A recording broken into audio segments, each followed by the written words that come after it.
Good morning and welcome to the second annual Women of Color in Tech Day.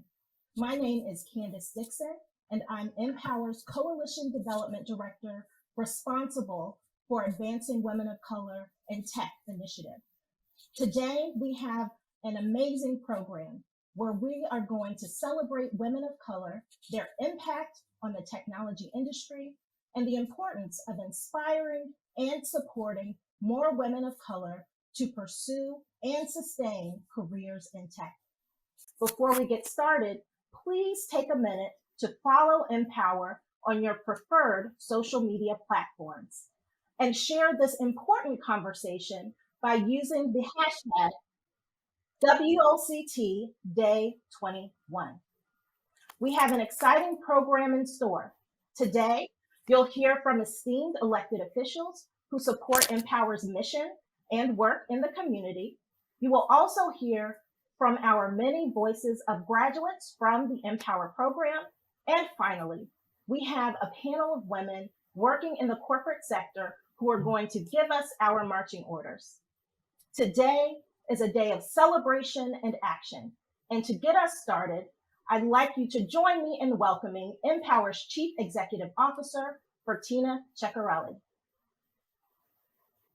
Candace, thank you so very much, and thank you for your leadership of this important initiative.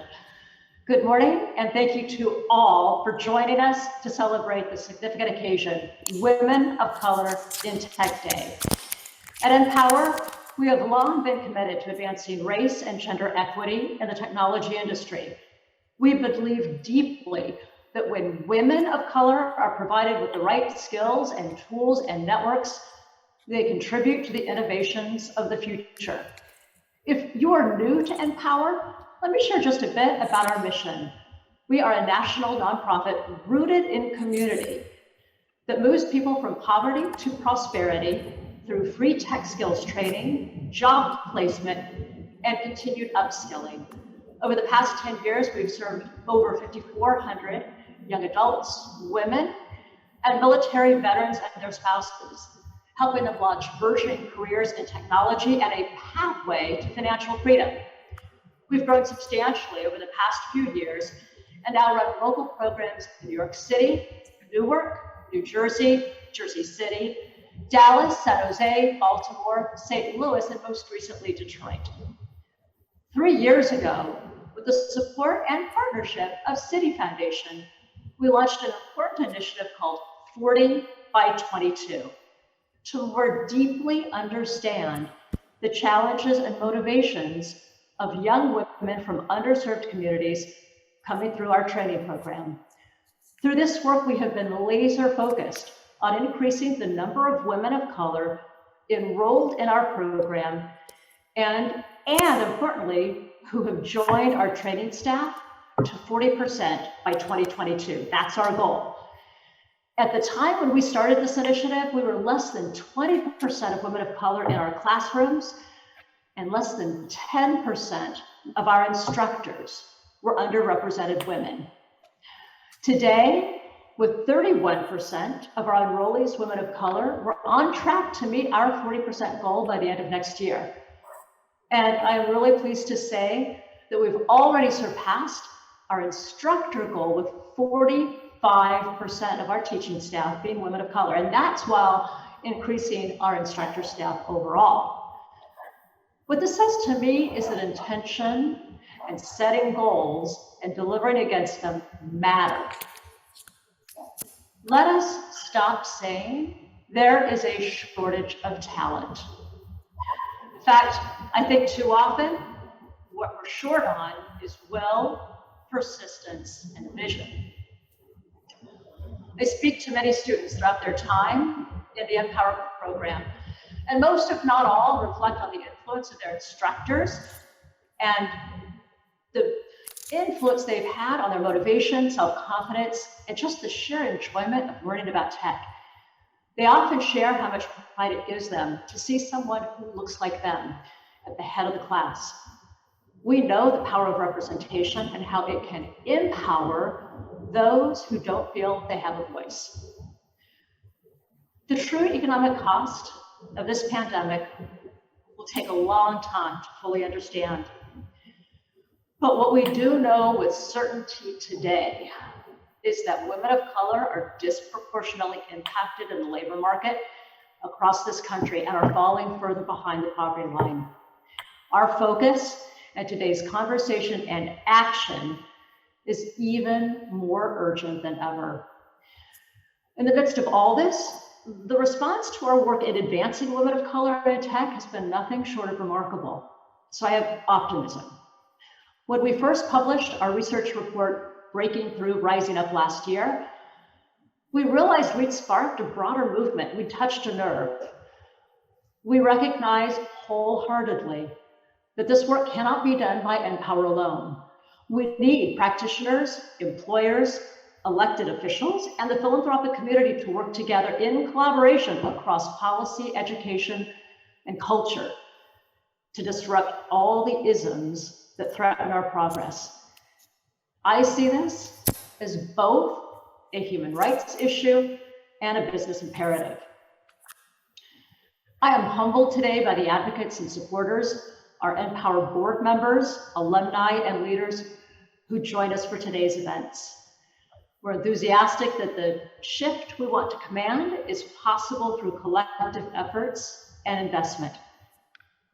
And most importantly, through collective intention, will, and vision.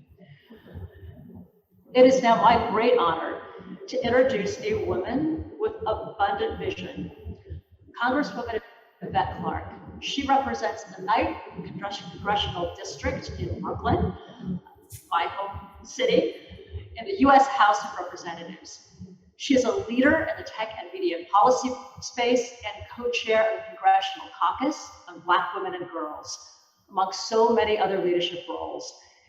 I personally admire her leadership and her passion and welcome her to kick off our celebration this morning. Congresswoman Clark, over to you. Thank you so much, Bettina, for that wonderful introduction. And I couldn't agree more with your comments this morning.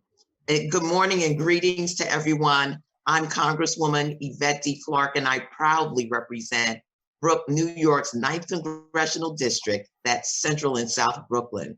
I'd like to take this opportunity to acknowledge two of my very distinguished colleagues who will be joining us today, Senator Kevin Parker of Brooklyn, and Assemblywoman Latrice Walker, both of Brooklyn. I am so honored to join you for NPower's celebration of Women in Color Tech Day 2021. NPower's ceaseless commitment to bringing racial and gender equality to STEM through workforce training and development in New York State and across the nation is truly inspiring. NPower's mission exists within each and every one of us. Accomplishing it requires a comprehensive approach at every level.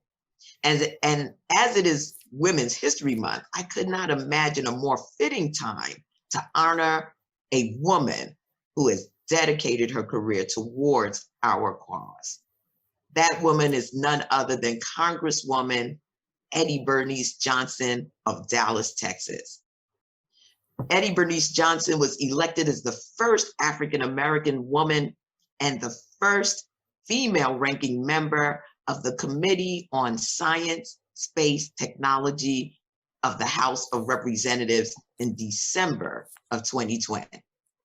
Since 2019, she has served as chairwoman of the Committee on Science, Space, and Technology of the House of Representatives.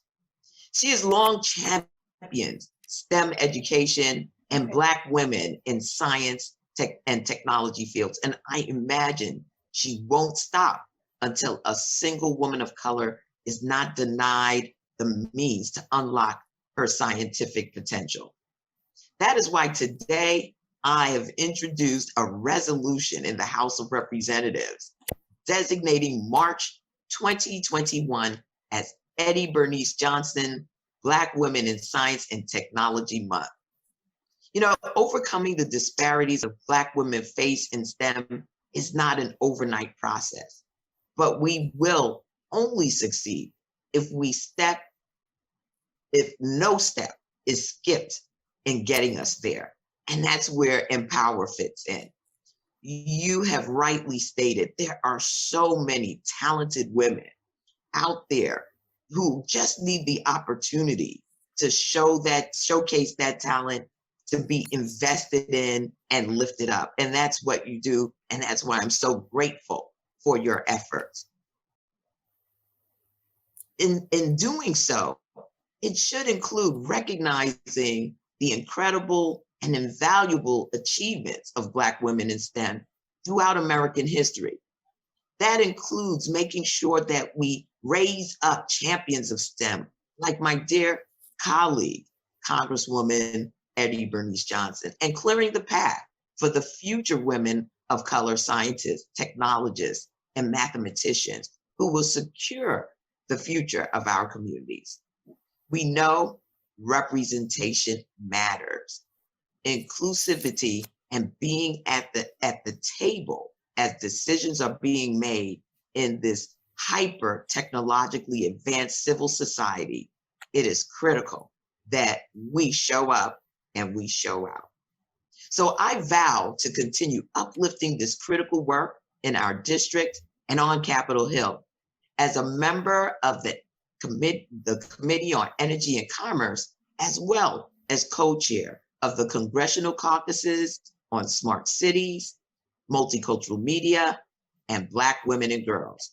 So let me thank you once again for bringing us all together this morning to have this much needed meeting, symposium, so that we can put all of our issues on the table and work out strategies together to uplift, undergird, and disrupt the male-dominated technological space that has essentially barred the participation of all of our talent.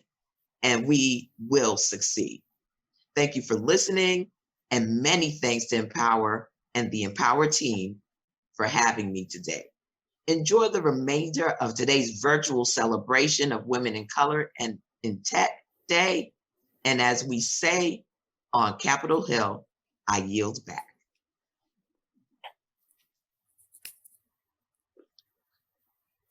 Thank you, Congresswoman Clark, and we appreciate your support in advocating for Black women in science and technology.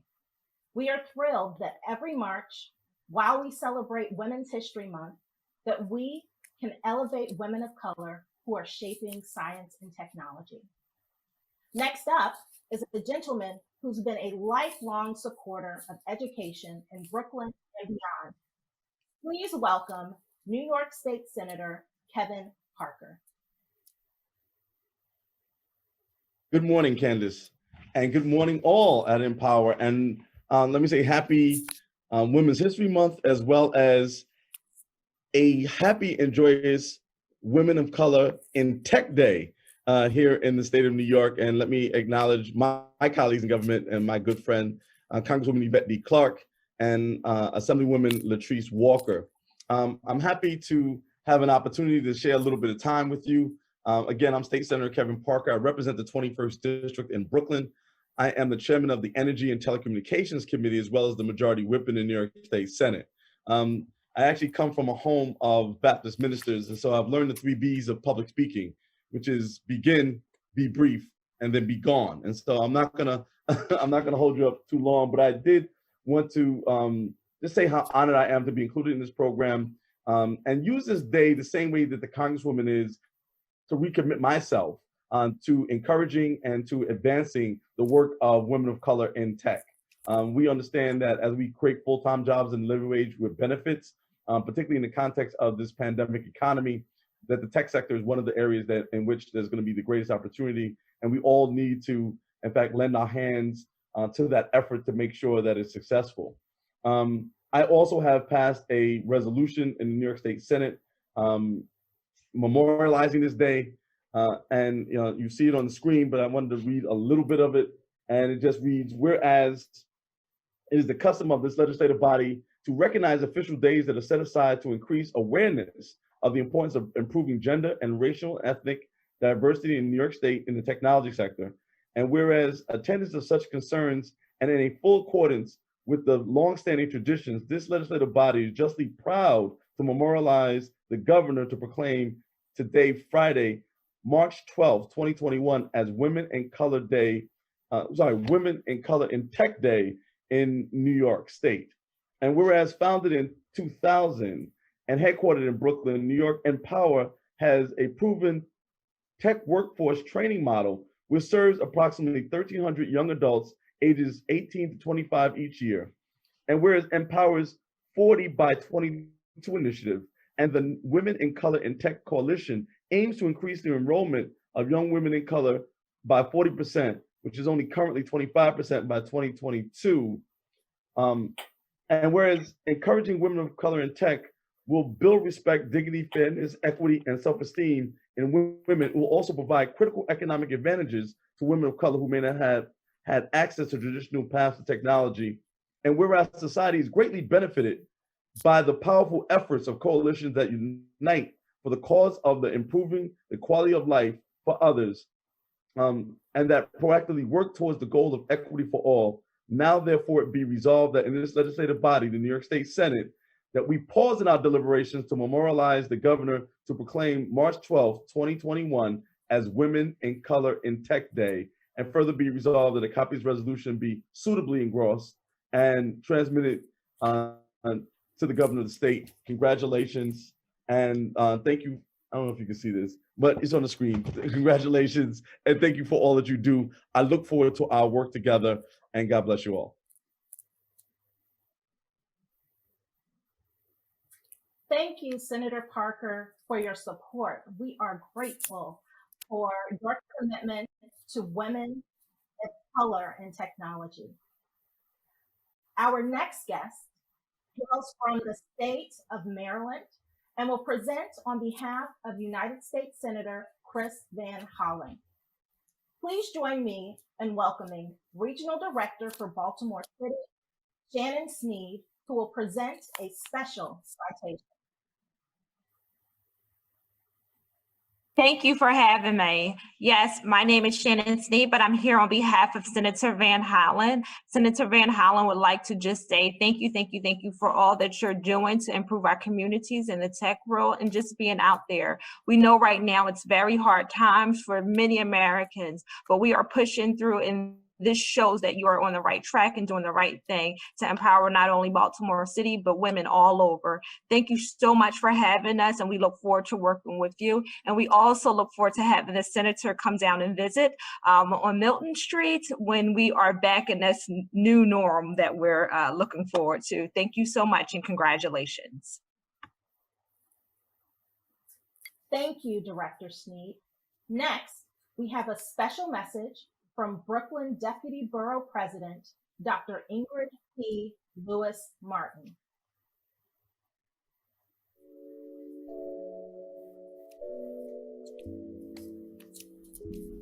Greetings. I am Deputy Brooklyn Borough President, Chaplain Dr. Ingrid P. Lewis Martin, welcoming you as we celebrate Women of Color in Tech Day in New York State with NPower. On behalf of Brooklyn Borough President Eric L. Adams and 2.6 million Brooklynites, we salute you for having a second year of NPower celebrating women in technology. Special acknowledgement is given to the Chief Executive Officer of NPower, Bertina Caracelli, U.S. Congressmember Yvette Clark, New York State Senator Kevin Parker, Assemblymember Latrice Walker, and my Sora, who's the Vice President of the Moran Group, Onita Coward Mayers. Thank you again for hosting this awesome event. Women make up only 9% of our technology field. It makes no sense. We are just as intelligent and as capable as our men counterparts. NPower gives us the help that we need to ensure that women are given equal footing and the opportunity to work in technology fields. And we commend NPower for the awesome and stellar work that they do. The program is free, serving young people in need. And to all of the young girls who are interested in technology, NPower is the way. Thank you, and have a great event. All the best.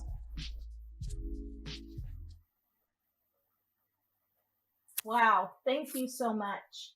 And we are absolutely in awe of the support and attention to this mission.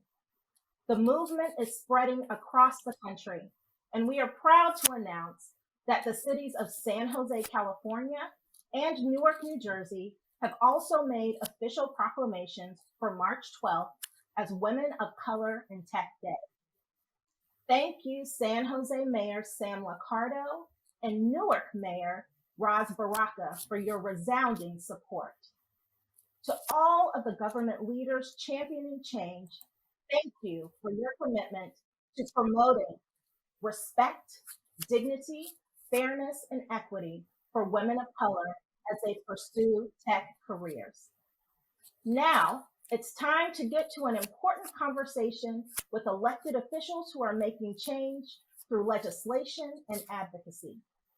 The work of these New York policymakers is a shining example of how partnerships can build progress.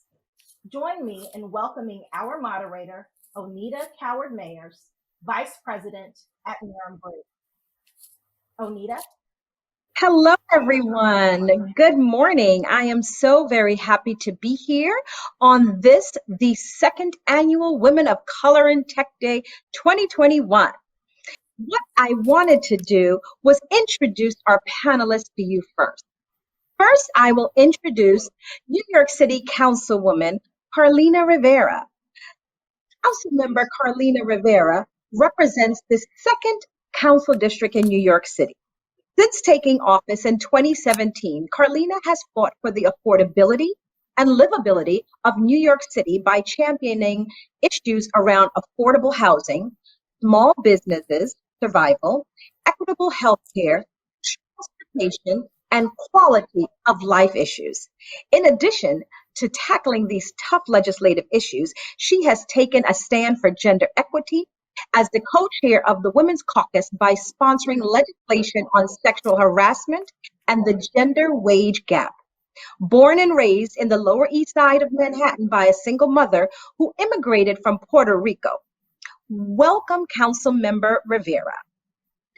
Next, I'd like to introduce Assemblymember Clyde Vannell. Assemblymember Vannell was elected to the New York State Assembly on November 8, 2016. He serves the 33rd Assembly District of Queens, New York. Clyde Vannell is an attorney, entrepreneur, private pilot, and community advocate. He is the owner and operator of Vannell Law, an internet entrepreneur, and the owner and operator of trademark Ready.com. Clyde is the founder of the New York Metro chapter of Black Pilots of America Incorporated, where he trains and exposes the community and youth to the field of aviation. Assemblymember Vannell is the chair and subcommittee on Internet and New Technology, a member of the Science and Technology Committee, and many more committees. He's a member of Kappa Alpha Psi Fraternity Incorporated and lives in Queens, New York with his wife. Welcome, Clyde. I know we have our assembly member who is with us or represented, and that is New York State Assemblywoman Latrice Walker, represented by Ms. Nadine. Now, Assemblywoman Walker was elected to New York State Assembly in 2014 in a special election. A native of the Brownsville section of Brooklyn, Assemblywoman Latrice Walker is a licensed attorney and has made a name for herself as a strong voice and advocate from the streets of Brownsville, Brooklyn to the halls of justice. She has worked with local elected officials to preserve housing while advocating for residents of New York City Housing Authority, and previously served as counsel to the United States Representative Yvette Clark. Assemblywoman Walker represents the 55th Assembly District in the New York State Legislature and is the chair of the Election Law Committee. She's a member of many other committees as well, and currently serves as the chair of the New York State Association for Black, Puerto Rican, Hispanic, and Asian Legislators. She lives in Brooklyn, of course, and is the proud mother of a daughter, Niall. So welcome to the Assemblywoman and to Nadine as well. Thank you all panelists. I'm so very happy that you are here today with us. I am going to pose my first question to the council member, Rivera. Councilwoman Rivera, you stood with NPower on the steps of Brooklyn Borough Hall on March 12th, 2020, the day that the world began to shut down. You spoke to the importance of having Black and Brown young women lead in technology.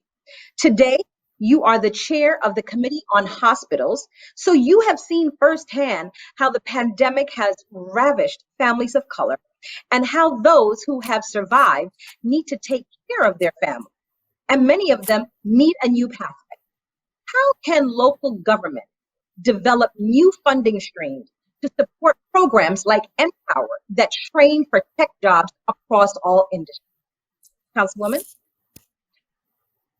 All right. Well, good morning, everyone. I think there's a Good little bit morning. of a slight delay, but we're going to get through this. Okay. So, hey, everyone, I'm Carlina Rivera, as was mentioned. I just want to thank NPower for welcoming me here today as we celebrate what's the second annual Women of Color in Tech Day. And you're right, we stood, together a year ago, really making sure that we brought awareness to this annual day, which is really devoted to promoting the importance of respect and dignity and fairness and equity and supporting women of color's pursuit of careers in tech. And we've seen that during COVID, a lot of those disparities that exist were clearly illuminated and even exacerbated. And so, what I've seen, of course, is that the pandemic has undoubtedly had a profound impact on the way that New Yorkers live and work. And on top of the disproportionate public health and economic impact of the pandemic on low-income communities of color, it's clearly just heightened our city's widening digital divide. And so as we begin to rebuild toward an equitable recovery, we must prioritize equipping our workforce for this technology-driven era. So what can, for example, the city do? We have to commit to making substantial investments and efforts in organizations such as NPower, who are playing a critical role in ending the cycle of generational poverty through upskilling young adults.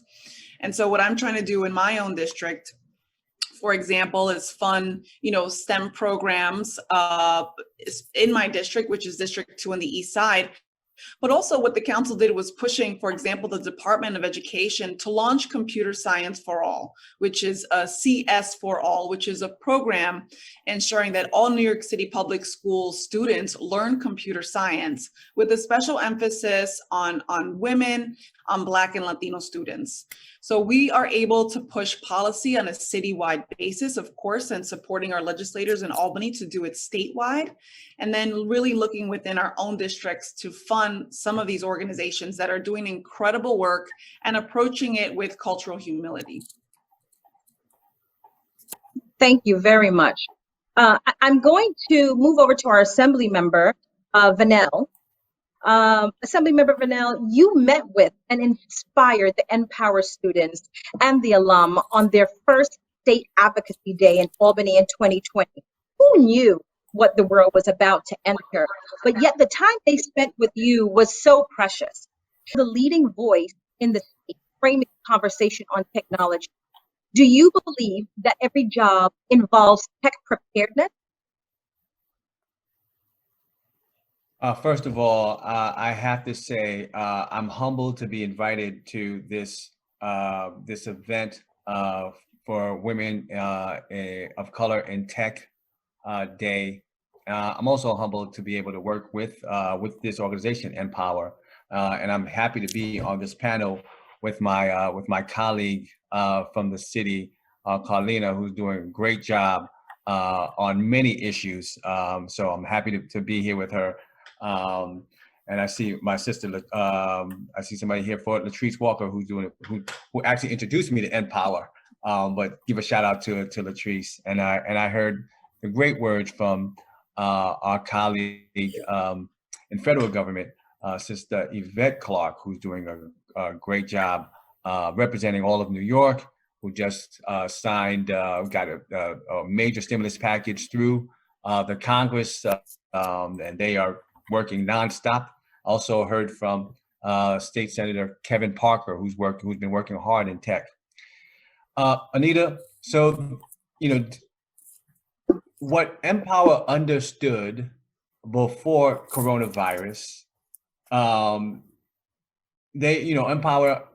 whole entire mission is to make sure to close the digital divide and to help get people of color and people that are underrepresented in tech into the tech field, whether that be and in all areas of technology. And why is that important? NPower is an organization that now people are hungry, people need housing, people need food, right? But NPower is not giving fish. NPower is teaching people how to fish, is giving people a boat. And that's a powerful thing. And as the councilwoman stated, that we saw that the disparities, that coronavirus and this pandemic only exacerbated the disparities that already existed. So now that we see that, in order to go to school, in order for us to meet, in order for many people to work, you have to be able to use these platforms. You have to be able to be connected to the internet. You have to be able to have broadband connections and hardware. The jobs of tomorrow are going to be more and more technology based. So it's important that your organization is helping us figure that out, to close the gap and get people, women, people of color into these fields. And that does not only mean working in tech, that also means creating your own technology company. That also means being an entrepreneur in the space. That also means if you already have a business, how do you use technology to be able to build, grow, and scale your business? And that's why I'm happy to be here and working with an organization like NPower to be able to figure this stuff out. Awesome. Thank you. I want to take a step back, because what we're saying here is, so we know that NPower approached you. However, you were already out there thinking about how do we get our communities trained in technology. I want to know, what was that went off in you when you met NPower that made you decide, yes, this is a program, an organization that can make a difference, that's worth stepping out there with. I just want to remind everyone that people watching from around the country, and they're looking at New York as the best practice. So they're looking at your faces as the ones who that chance on NPower and government's role in advancing technology. Can you speak to that? I can start with the council member. Sure. Well, I first heard of NPower a few years ago, because I also know that they do work in trying to, they've been doing the work of bridging the digital divide for a long time. And that's, not only working with students and low-income families, but also working with other nonprofits to try to give them the technology to be able to better provide their services. And so what I saw, though, was this real concentration of working with students who are historically underrepresented in this industry, right? Tech, biotech, life sciences, these are the industries that are constantly growing. They are definitely an industry that really didn't see any sort of decrease during the pandemic. If anything, we saw how we need to ramp up that industry and some of those services and positions and the work that we're doing. And so because you already have the infrastructure, you have the mission, you have the dedication, I just figured, I am all in. I think, for me, in my district, we have something like the Lower East Side Girls Club. They're offering STEM programming to encourage and develop the next generation of leaders in the field. And so they also have a lot to learn through partnership and through watching an organization like NPower. And I'm also, creating was pretty much the city's first technology training center at Union Square, which is going to provide free and subsidized tech education and office space for young people and adults who are interested in starting or pivoting even to a career in tech and entrepreneurship. And so I think we have to continue to support organizations that are already doing the work, like you all, to bring this critical education and access to our communities. So I love that your focus is specifically, right, on people of color, on women in tech. And again, we just haven't seen our fair share of this sort of access to opportunity. It's our time. And because you all have the organization and you already have those relationships, it's so important that we continue to support you.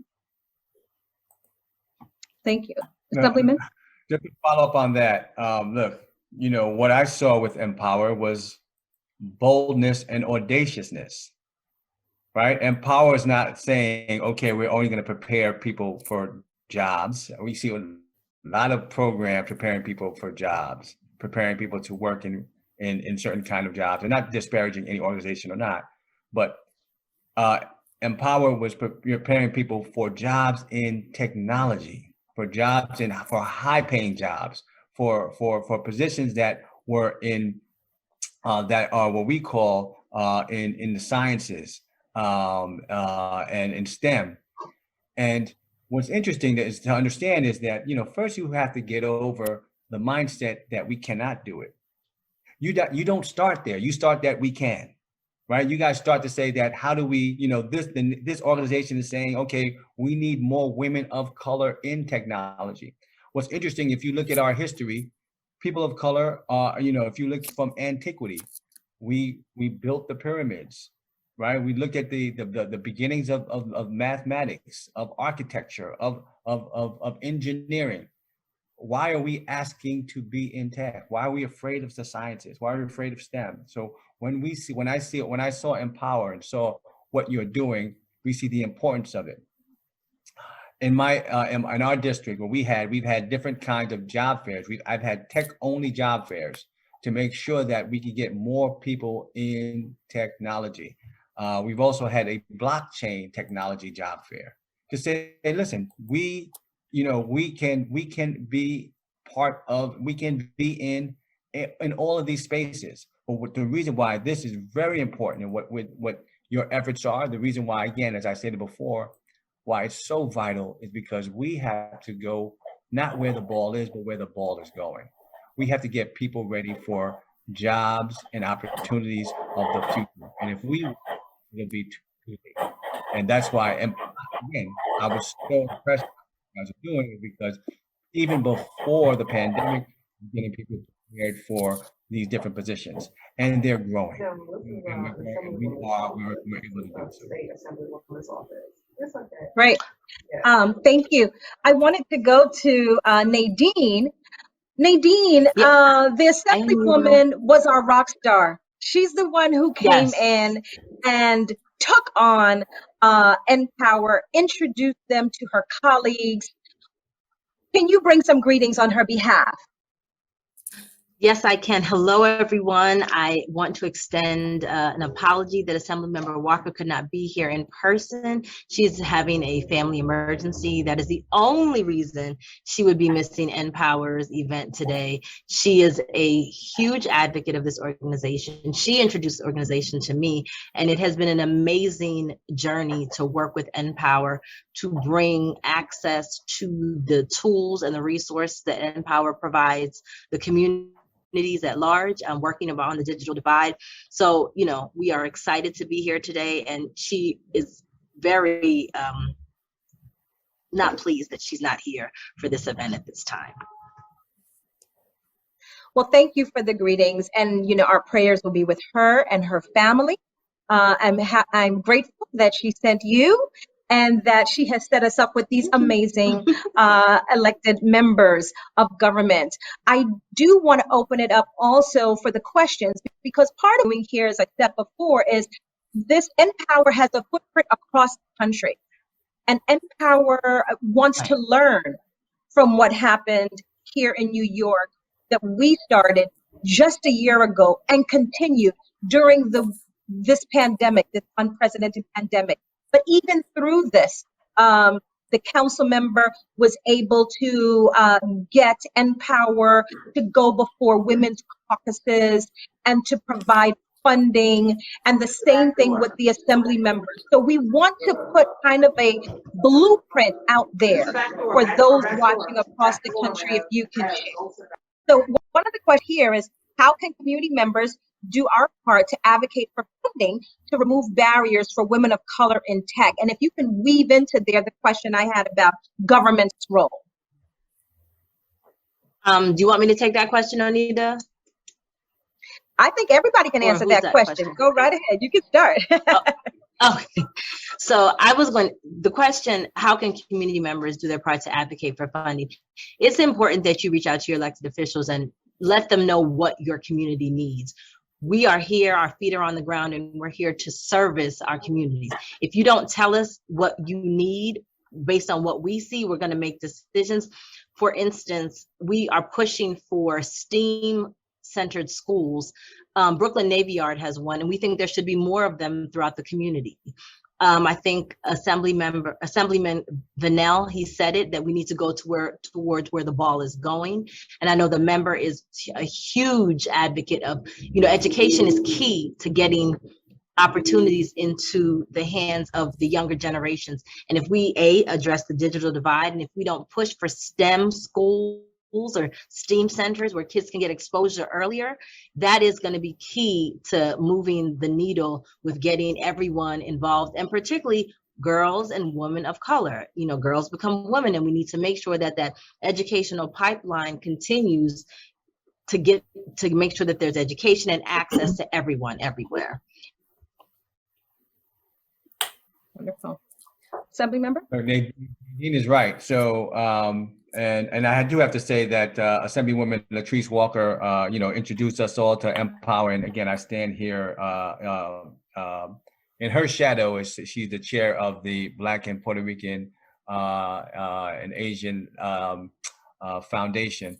But the way that people can get involved and advocate for funding is just being on this platform, and you are able to see all levels of government, right? And so the Congresswoman, you see assembly members, you see state senators, you see city council members, right? You come to advocate to us about what we should prioritize. It's very important, and I can tell you, I'm the chair of the subcommittee on science and new technologies, and it's very rare to see people of us advocating for tech. Very, very rare. Yes. Very, very rare. Very, very rare for me to see us advocating for these kinds of issues. And it's very important for us to be, again, leading in these conversations, for us to be able to leading in policy. It's very important for us to be able to do these kinds of things, but we need support from you, right? The more that we hear from you to help us advocate for STEM education, for job preparedness, for other kind of opportunities in technology, opportunities in STEM, opportunities for these jobs and positions, it'll be very important. We're trying to make sure that New York is a place that keeps, attracts, and retains talent, jobs, and businesses here, and we want that to happen. Great. As we go, I'm going to layer on another thing for you, which is, could you also address how the New York City Council is rethinking funding around technology? How to rethink technology in its funding process. Well, that's a great question. I mean, there's a couple things that we're also looking at. If you start with the federal funds that are coming into the city, I think we really have to be smart about, where that money is going, even in our own hospital systems, and how, disproportionately, typically our public system doesn't have the same resources, and yet they provide, they're overwhelmed with the number of services that they have to provide. So I think, when we talk about life science and biotech, I think that's all included. I think that the council has to look at, all the lessons learned, all those incredible challenges with just how we had so many individuals who lacked just simple tech just to join their own classroom. And I think that, we're going to have to look at right, we want our kids to be in the school. We want the students to be in person because the socialization piece is so important. But we've also seen that having that sort of remote learning can also open a different sort of opportunity for many of our families. So how do we make sure that they're equipped with all the right kind of training and actual equipment so that way they can participate? So I think we're going to be looking at that, while also, of course, really making sure that we're continuing to fund the organizations that were already providing some of these services, but then found a way to pivot to virtual learning in such an inclusive and approachable way that we want you to be able to continue both of that. We want you to do the virtual and be able to do whatever in person as soon as we are all vaccinated and feel safer. So I think there's going to be a very big pivot to technology. I think with telehealth and how that became such an important part of everyday life, we're going to have to talk about how we're going to support those services citywide. Right. As we look to close this conversation, there is another question. The digital divide is real and has intensified since the pandemic. What recent initiatives are there to address the greater need? Anyone want to take that? Well, that's a very broad question. But one of the things, also, I'll take it. I'll address it, foundationally, and then I'll go, I'll talk about it in different aspects. One of the major foundational issues that we see is that water is important, heat is important, housing is important. But Onita, do you know what's becoming primarily important utility? Broadband. If you don't have access to high-speed, quality, affordable broadband, you can't go to school. You can't work. Right. You can't be connected to the world. You can't go to church. So in a world that is online first, without broadband, without quality, high-speed broadband, you're not connected. So one of the things that the city council has been fighting for, one thing that we've been fighting for in the state, is to make sure that we have high quality, affordable broadband in every household, every shelter, every across New York City and New York State. We found that was not the case. So many kids, when we got hit with the pandemic, we said, okay, you have to do distance learning. People did not have data plans. People did not have the hardware so one of the major things that we have to do, but across the country, this is not only a New York problem. One of the major things we have to do is to make sure we close that. We have to be able to get high-speed broadband in every home. And not only do we have that accessibility, but affordability. These data plans are expensive, right? So we have to make sure that we have, right, affordable high-speed broadband, and we're working on that with the on the state level and on the city level to make sure that we close that digital divide. Training, you guys are here to do the training, right? So to do the training on how to, we have to make sure that we train our young people and not so young people on your digital reputation. Young folks don't understand that the stuff that you post on social media, the stuff that you post on that is part of your digital reputation. Very important for us for us to show people and show young people about what digital reputation means, right? How to properly Can I just get like a couple of snaps for that? Digital reputation. I think we need some snaps for that one. Yes, go ahead. Go ahead. Thank you. Right. But how you engage in this digital world. We found, Onita, that some people have lost their jobs or lost opportunities because of what they have posted or what someone had posted on their wall. They didn't understand that kind of thing. Very important for us to teach that, to make sure that people understand that your life, your digital life follows you also. So these are things that part of what we have to do also, not just training for jobs, but also training on how to engage online. Right. You're always ahead of me, Assemblyman. So that was part of what I wanted to ask next. We have a lot of students who are watching right now. Do we have a message for those students especially as it pertains to workforce development, because they're here. They made the commitment against all odds, right? And they stuck in there. NPower have retained 100% participation in New York City. But now what they're looking for is what we're promising them: access into the workforce. Council member and Nadine as well, and the assemblyman, what is the message that we have for these young people watching? We are working to continue to give you all hope, because we look forward too. One of the things I've been doing as chair of the Committee on Hospitals is to make sure that vaccine rollout is equitable, to make sure that our communities that were hit the hardest, which happen to overlap with the same communities that have been historically underserved and not given the same opportunity, that we're able to get our vaccines and get back out there and rejoin the workforce, because women have also disproportionately been, hit hard and had to leave the workforce. So while we're thinking about things like childcare and better transportation so you can get around, we're also understanding that the road to recovery is going to be in places like that tech center that I described on 14th Street, where we'll have free and subsidized services, where you'll get your workforce training. And then hopefully you can go right upstairs and either join an already established institution, or even maybe join a startup or start your own company. And I know the people on this panel, and especially our moderator, are very, very focused on making sure the minority and women-owned businesses and entrepreneurs are supported.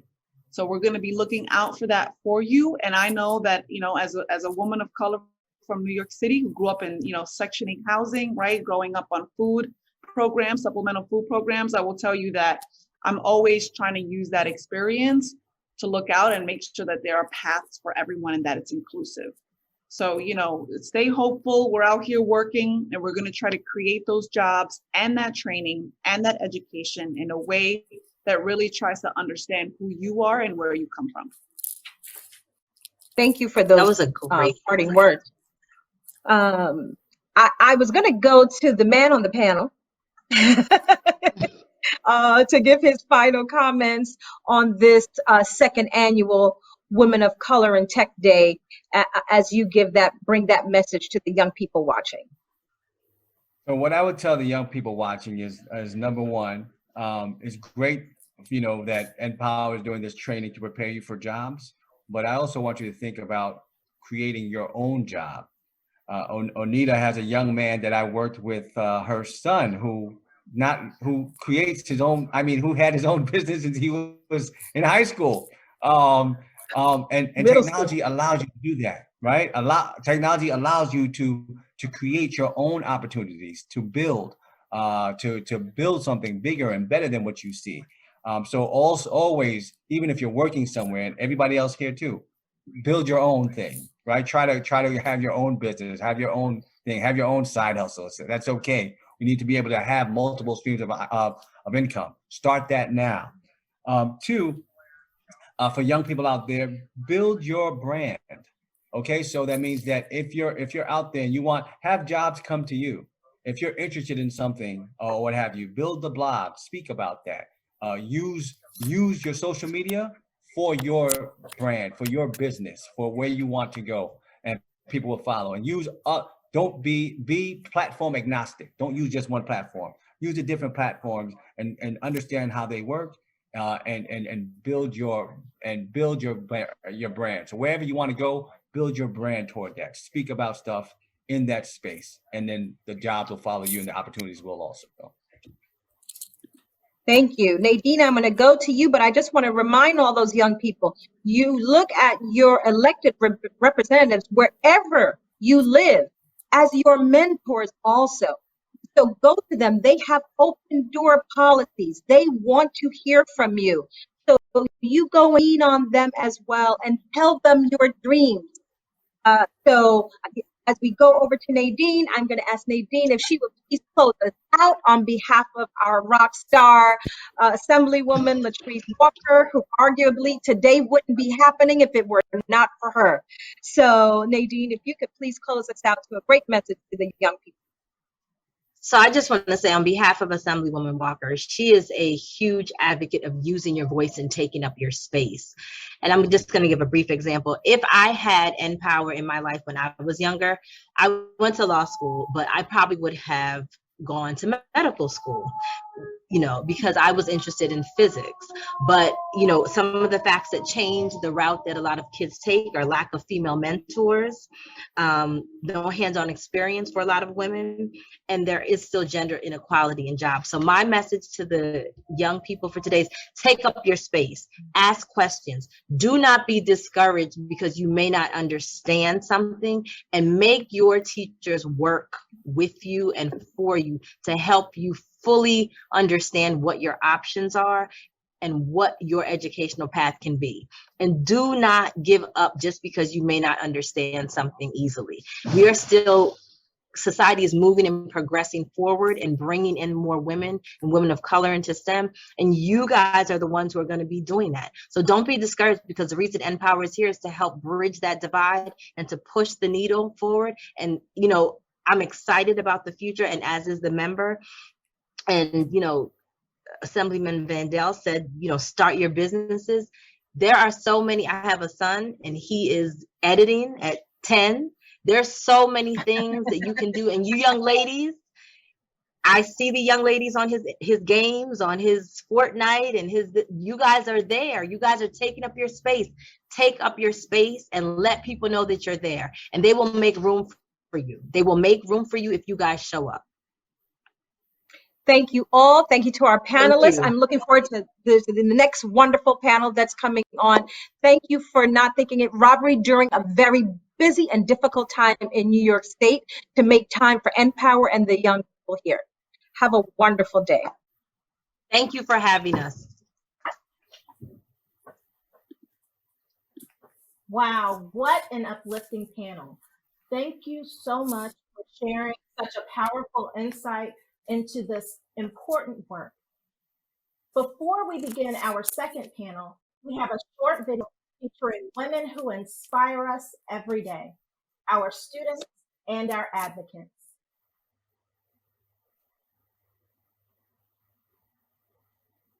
NPower has taught me to be strong, to never give up, and that knowledge is power. The more you know, the better you speak. The more you know, the taller you walk. The more you know, the farther you will climb up that ladder. When I stepped into the field, I started as an educator and then ended up as a software developer, and stepped into a field realizing that regardless of the work that's being done right now, so much remains to be done. I'm really dedicated to spending my time preparing young women of color to step into this field and feel empowered to start making the change themselves as well, because the more of us that are making this change, the faster it will happen. What motivated us to get here?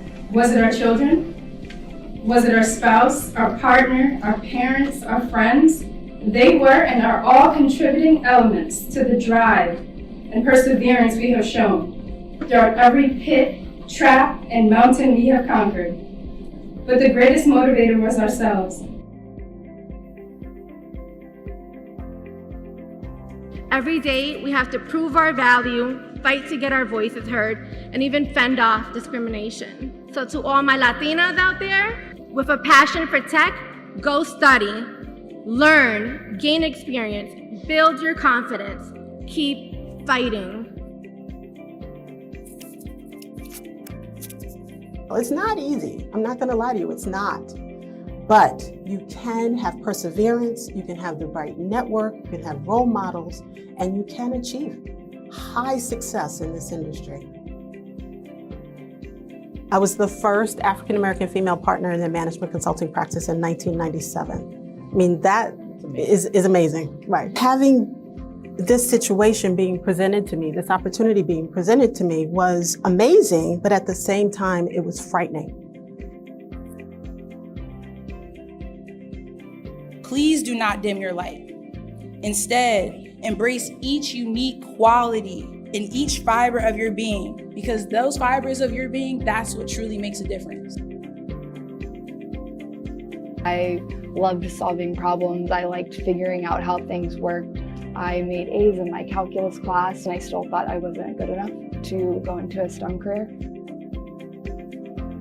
I also felt like I was very fortunate because the instructor that I had, she was a female instructor, and she served as a role model to see like, wow, she's really amazing. She knows what she's talking about. I see men respecting her. She really like showed me that that was actually a viable career option. I'm extremely appreciative for NPower because I would not be in the career today if it was not for the program.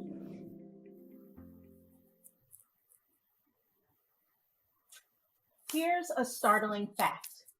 Just 4% of technology professionals are women of color. Yet, they make up 20% of the United States population. In tech, they are underrepresented, overlooked, and not in the room. 2020 was the tipping point for many companies to invest more time, resources, and focus on diversity, equity, and inclusion initiatives. Our next conversation, Driving Change in the Corporate World, will explore the impact of these DEI commitments.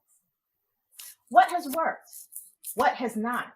And how can we shake up corporate cultures to welcome more non-traditional talent? Guiding this discussion will be the CEO of IT Senior Management Forum, Viola Maxwell-Thompson. Welcome, Viola.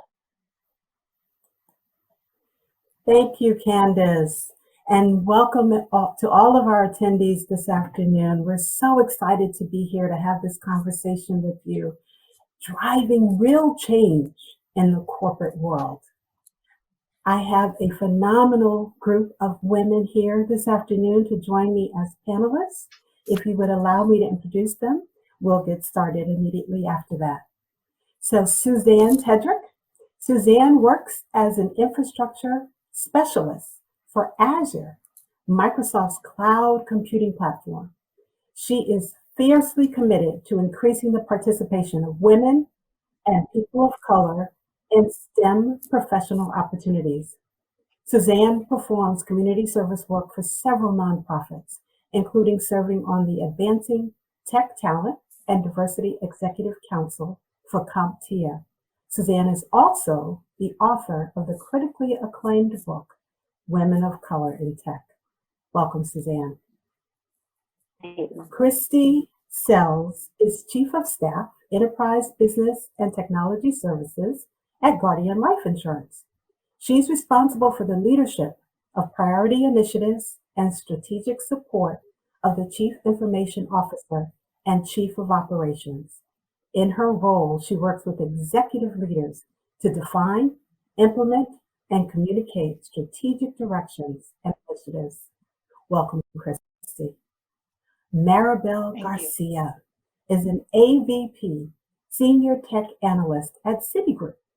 As a first-generation Mexican-American, she has brought pride to her parents, who always taught her that hard work goes a long way. Maribel started her journey in tech when she joined NPower. At the beginning, she was offered a 7-week internship at Citi, and at the end of 2020, she was converted to a full-time employee of Citigroup and promoted to an AVP, Infrastructure Senior Tech Analyst. Welcome, Maribel. And last but not least, Yvette Clark, who is a well-rounded professional with over 15 years of experience as a business, information technology, and community leader. In 2015, Peter Gay joined the Diversity, Equity, and Inclusion Division at Google Inc., where she is the program manager for Code Next, Google's first community-facing initiative that works to cultivate Black and Latinx tech leaders. Welcome, Peter Gay. So, 2020 will certainly hold its place in the history books when you look at it through a medical lens, a political lens, and a social injustice lens. Across all three of these areas was an underlying common thread of inequality. Although this panel could speak to any of those areas, we are going to actually place a laser focus on the social injustice lens. We're going to talk about the inequities women of color experience in the tech industry and share how some corporations have responded to a call for action. So let's get started. Diversity, equity, and inclusion initiatives and commitments are one way some corporations are responding to this call to action. What changes have you seen in this area? What has worked and why? And what hasn't worked and why? Christy or Suzanne, would you like to take that? Sure, I can go. So thank you very much. It's great to be here. I think 2020 really showed us the disparities that we knew existed, but I'm not sure, and we all saw that many people sort of woke up. And at Guardian, we had a commitment to DE&I initiatives, but what was going on in 2020 sort of helped us reprioritize our commitment. And we launched a series of bold goals that focused on things like representation, supplier diversity, field diversity, awareness, education, and those types of things. But we also listened to each other. We had conversations, courageous conversations at all levels of the organization. I very clearly remember being invited with our Black Employee Inclusion Network to talk to our executive leadership team, where individuals and my colleagues shared real stories that enlightened our executive teams, the things that they just really didn't have to think about in terms of the experiences of being a woman of color, and a Black woman or man in this country. So that really increased the awareness. And I think you see that in the statistics in our country in terms of how opinions have changed. We focus on our pipeline, and we've increased that focus on our pipeline. So we partner with organizations like Black Girls Code and NPower. We increased our financial commitment to NPower. We increased our colleagues' commitment to NPower. We had over 50 people who sort of worked with NPower to reshape the internship that NPower was doing for the summer to a virtual internship. So we had mentors throughout our company. My boss is on the NPower board, so that's a further connection. We're currently enrolling our spring mentors. We're participants in the match program. And all of those things are really critical for ensuring that our pipeline is strong and that women of color have the skills to go not just to Guardian, but to any organization. But what's really important and what hasn't worked is when we invest in bringing women of color in particular to an organization, and then we don't surround them with the inclusive cultures that are critical for their success. So last night I attended the NPower graduation, and I saw the confidence and the wonder and the pride of all of those graduates. And when we can take that confidence, bring it to an organization, and then partner it with mentors and sponsors and development, that's when you see those numbers, that 4% start to grow.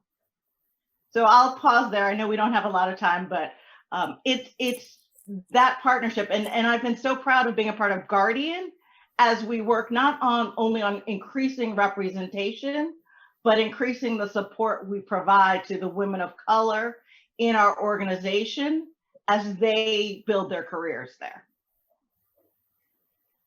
Yeah, and I Great, just thank you. wanted to piggyback off a lot of Christy's points. I think she's incredibly spot on about needing to have that inclusivity, needing to be able to build a supportive network for people for women of color to feel comfortable as they're working.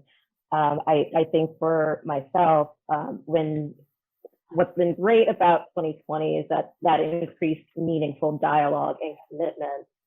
What I noticed does not work in certain organizations is where they're looking at diversity, equity, and inclusion as this very single construct that has no business impact, when in truth, it should be viewed as something that has tremendous business impact and is incredibly important for the vitality of the company, and really integrating that within the practices of the company versus thinking it's this one monolith that doesn't touch anything. I think the other thing that has definitely not worked is not being comfortable with being uncomfortable. To borrow from the former CEO of IBM, growth and comfort don't coexist. These are very difficult challenges that we're working through. These are difficult conversations. But if we're really trying to have progress, we need to have them. And we need to be able to feel comfortable in that, sit in your stomach. I don't feel good, but this is important enough that I need to be uncomfortable so that we can push forward. Absolutely. Thank you so much, both of you, for answering that question and providing this audience with some nuggets that they can take under consideration and advisement and start to make changes. I know we're pressed for time, so I'm going to ask just a couple more questions.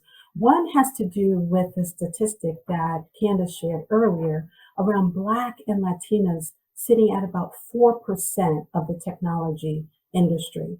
And we know that this industry is going to grow despite pandemic job losses and other barriers. So Maribel, can you kind of share with us, how can companies work to inspire more women of color to pursue careers in tech, just like you did through NPower?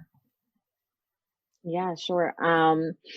I would say companies definitely should invest in programs like NPower, invest your time. I think even, growing up, I did a program called Big Brother, Big Sister. And I think even things like that, like just mentoring, taking the time to even advertise, or not advertise, but mention, let's continue to, teach our the younger generation to look into, programs like NPower, or just, continue their growth and their education, and just inspire them in general. Thank you. And Peter, just kind of following that a little bit, Peter K, I'm sorry, just following that a little bit more, how can we shake up corporate cultures and long-standing hiring practices so that they welcome non-traditional talent? Yeah, it's an important question. I think first of all, we have to reframe the term non-traditional talent, right? We're looking at the current economy. Non-traditional talent is more traditional because there are thousands, millions of Americans who just can't afford a college degree. And so, creating space at your company for these positions is going to be super important. This talent is going to be super important. I think we're already seeing companies starting to shake up, and we're seeing evidence of that.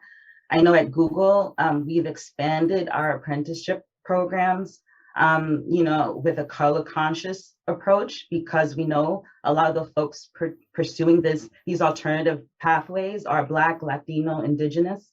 And so we have to create space for that. The other thing I think we can do is provide more training, job training. Google recently launched new IT certifications. Within the last 2 years, I think we've had over 50,000 people take those certifications and complete them. And 80% of them has probably, shared progression in their job or being able to find new opportunities. So I think the first thing we need to do is just change the way it's framed, and making it more acceptable. Okay, thank you. So as we look to wrap this conversation up, one of the things that I've noticed in my 25 plus year career working in corporate America, companies have been working on diversity, equity, and inclusion and engaging underrepresented communities for years. According to a survey done by Built-in Diversity, Equity, and Inclusion in Tech, they reported that tech companies' investment is on the rise. It's up from 31% prior to 1%. How can we use this moment to build greater equity in tech? And how can we make sure that what we're experiencing is a movement and not just a moment? So if each of you could take a minute and just kind of share your thoughts on that, I would appreciate it. Maribel, would you like to start? Yeah, sure. I guess, well, one thing I wanted to mention, so City actually has, City Foundation 40 by 22. And so our goal is to have 40% women in technology by 2022. I think, we're doing great progress. But again, as I mentioned before, I think that one of the ways that we can make sure it's not just a moment and more of a movement is by us as NPower alum or even women in technology, continue passing that knowledge onto the next class, the next, interns, employees that come in. I know that my colleagues did that for me when I joined City as an NPower alum. I had another NPower alum that was there, and just to have her as a mentor was great, and I continue to pass on my knowledge to my colleagues. So it's been a great experience, and I think that we should continue that work. Great. Maybe one other comment to that question? I'd like to comment. I think it's really important that there is a accountability as we're developing these programs and we're making these commitments. But if there's not accountability for leadership to ensuring that this is happening, it's really just very pretty words that have no meaning. So I think it's really important that we bake in the accountability for the leaders who are championing having more women of color in tech to really hold their feet to the fire to make that happen.